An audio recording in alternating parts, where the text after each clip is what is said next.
आप देख रहे हैं Janwadi news top 20 sponsored by Shobhit university Meerut. Shobhit university, empowering nation through education.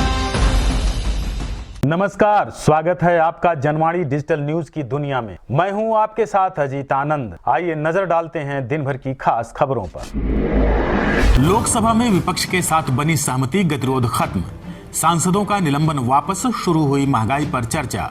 Lok Sabha से निलंबित हुए सांसदों का निलंबन खत्म हो गया है। दरअसल लोकसभा में विपक्ष के साथ सहमति के बाद सस्पेंशन खत्म करने के लिए प्रस्ताव लाया गया था। इसी के साथ लोकसभा से निलंबित सांसदों का सस्पेंशन खत्म हो गया है। कॉमनवेल्थ गेम्स में हुआ बड़ा हादसा, ट्रैक से गिरे कई साइकिलिस्ट, अस्पताल में कराया गया भर्ती।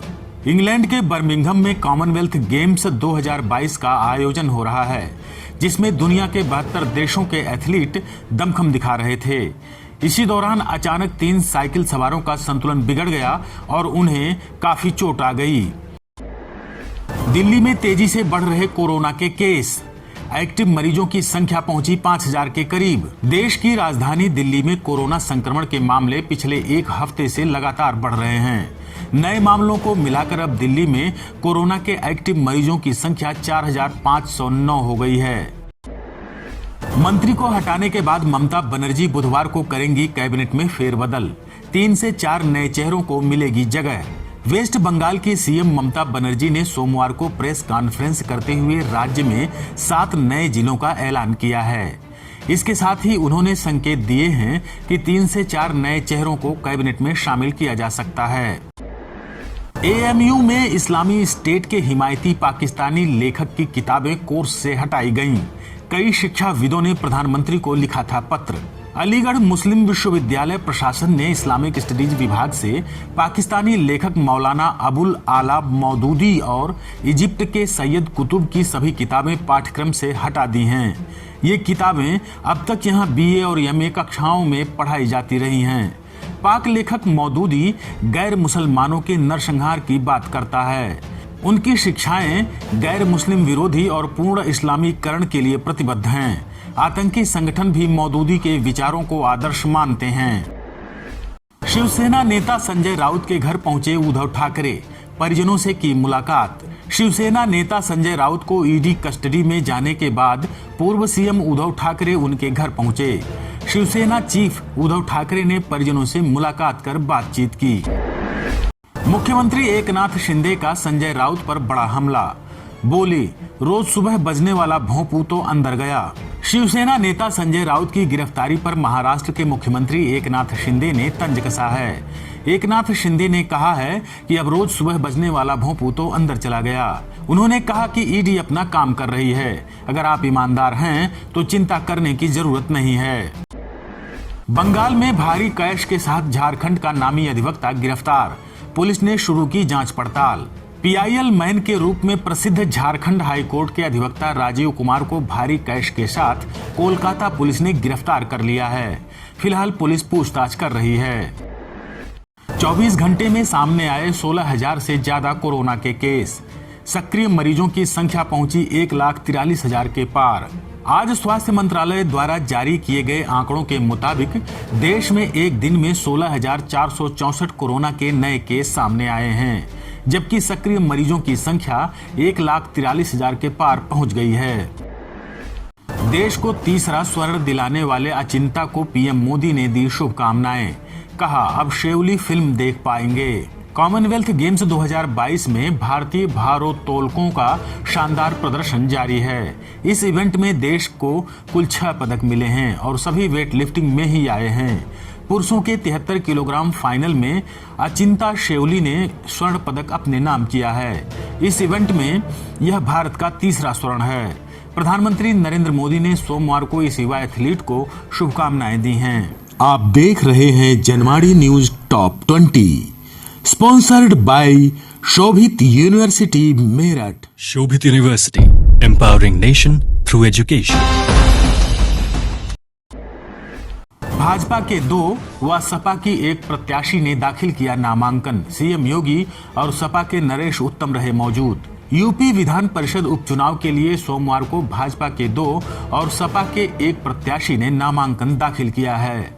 भाजपा उम्मीदवार धर्मेंद्र सिंह सैंथवार और निर्मला पासवान ने मुख्यमंत्री योगी आदित्यनाथ के नेतृत्व में नामांकन दाखिल किया, तो वहीं सपा की एकमात्र उम्मीदवार कीर्ति कोल ने भी नरेश उत्तम पटेल के नेतृत्व में नामांकन दाखिल किया। दिल्ली पुलिस आयुक्त के रूप में संजय अरोड़ा ने आज कार्यभार संभाला। आईटीबीपी मुख्यालय में दी गई विदाई। आईपीएस संजय अरोड़ा को आईटीबीपी मुख्यालय में औपचारिक सलामी और विदाई दी गई, जिसके बाद उन्होंने आज दिल्ली पुलिस आयुक्त के रूप में अपना कार्यभार संभाल लिया है। यूपी में 7 आईपीएस अधिकारियों का हुआ तबादला।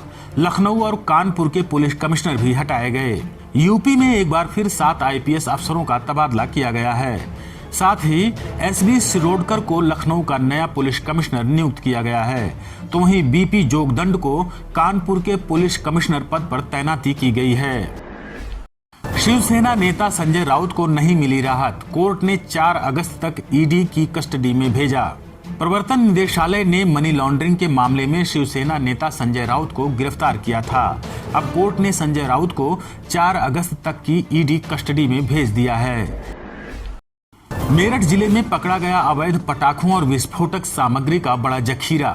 पुलिस ने 2 पटाखा तस्करों को दबोचा, कई भागने में हुए कामयाब।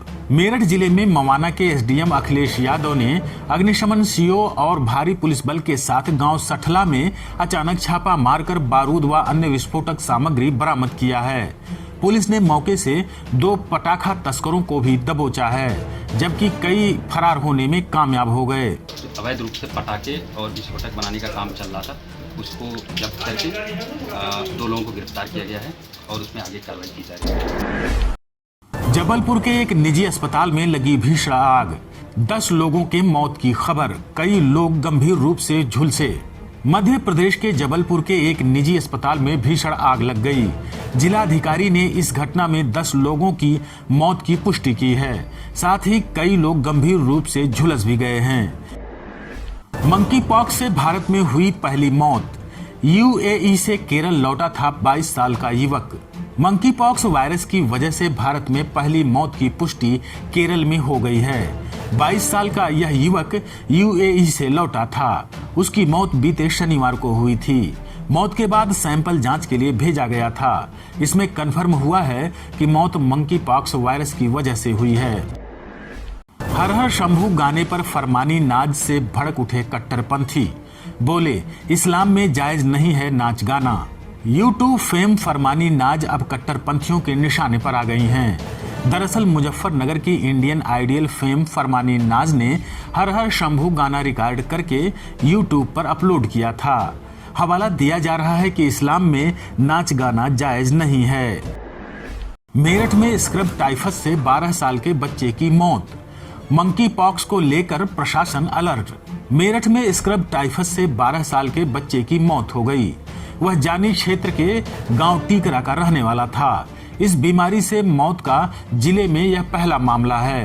रैपिड कार्ड जांच में उसे स्क्रब टाइफस की पुष्टि हुई थी। सऊदी अरब में खुदाई के दौरान मिला प्राचीन मंदिर।